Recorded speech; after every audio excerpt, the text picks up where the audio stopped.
Achieving fame and fortune with an unconventional English language teaching system known as Crazy English, Li Yang is in the media again, but for a very different reason.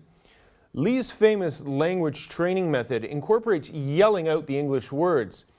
The approach has garnered a substantial group of users of his unorthodox method.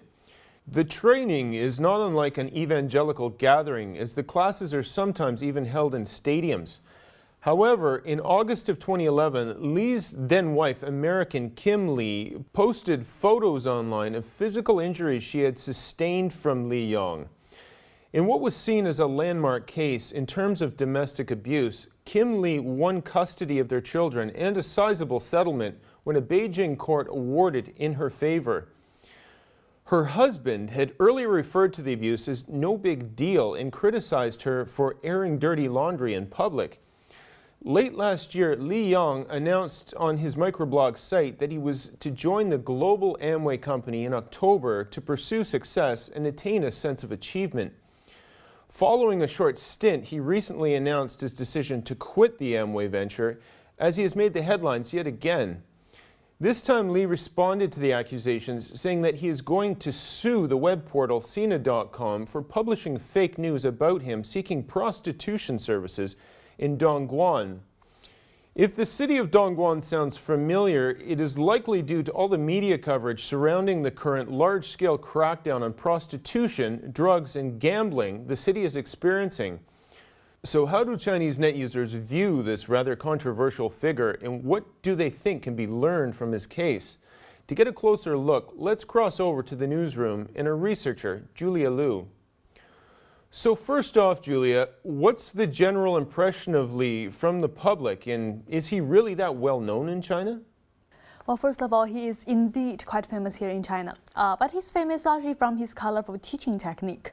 So prior to the domestic violence scandal, he was popular as a successful English teacher. Well, the Crazy English teaching system in China is one of the earliest English training programs nationally, dating back to the 1990s, and it definitely has many fans. Well, this poster says on Baidu.com. Well, Li is the first Chinese person to discover the biggest problem for Chinese people when it comes to speaking English. Well, they understand the grammar well, and they know how to read and write well. They just don't dare to speak. And Li managed to create this method of teaching people to be confident by shouting out English. Well, this poster, I Don't Like You, posted their recollection on Weibo.com, saying they might give a better portrait of Li's popularity. And it says, well, I still remember the days when I bought my first tapes from a Crazy English and shouted out English sentences again and again with the tape until I sounded just like the tape.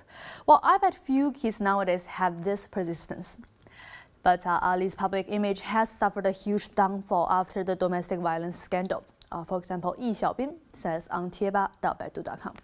Well, it's undeniable that Li is a successful businessman who found the right business opportunity when he noticed the Chinese people's difficulties learning English.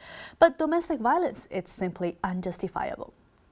Yes, speaking of domestic violence, Julia, this is a problem that hasn't received much attention in the Chinese media until recently. What do net users have to say about this issue? Yes, you are right. And in fact, many net users think the exposure of Li's case is a milestone in China regarding this issue. Well, this poster says on Sohu.com. Well, not too many people were concerned with this issue until Li's case was widely reported. While I saw a report that the rate of domestic violence in China is as high as 35.7%. But in most cases, these victims chose to keep quiet. Or especially in a country like China, where people believe that family troubles are not a thing that should be talked about in public. Meanwhile, some posters see some deeper issues that need to be dealt with as a result of this case. Li Liyan says on People.com. Well, one thing worth noticing is that Li once said in an interview that he thought that his actions would have broken the law if he were in the US when he started beating his wife. And even when Li turned himself in to the police, a report said that the police simply didn't know how to deal with the situation since they hadn't handled such a case before. Well, this shows how much is still left to be done by the government when it comes to the laws and regulations protecting victims of domestic abuse.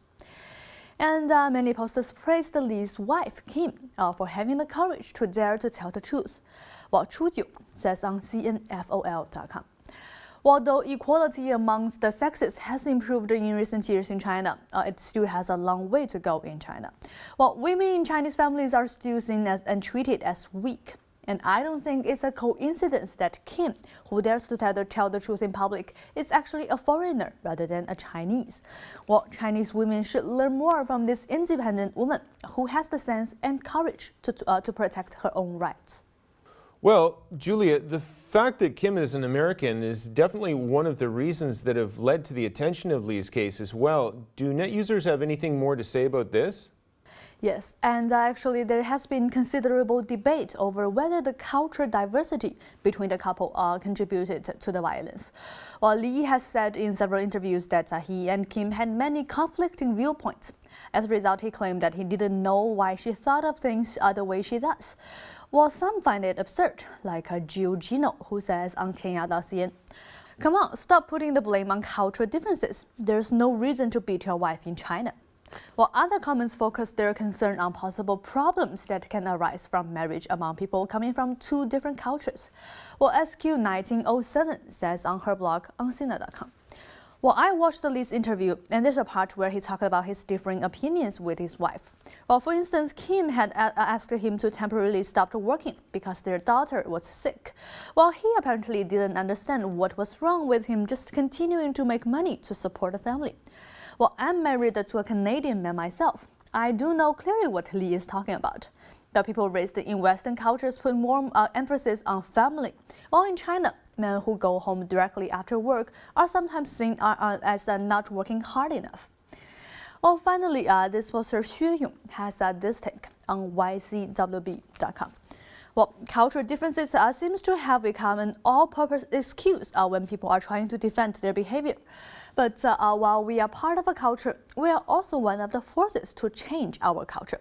People should take responsibility for their own lives. Some interesting views on a most important issue in China. Thanks, Julia. And that was China Take researcher Julia Liu with a look at some views on the Li Yang case and the important issue of domestic violence in China.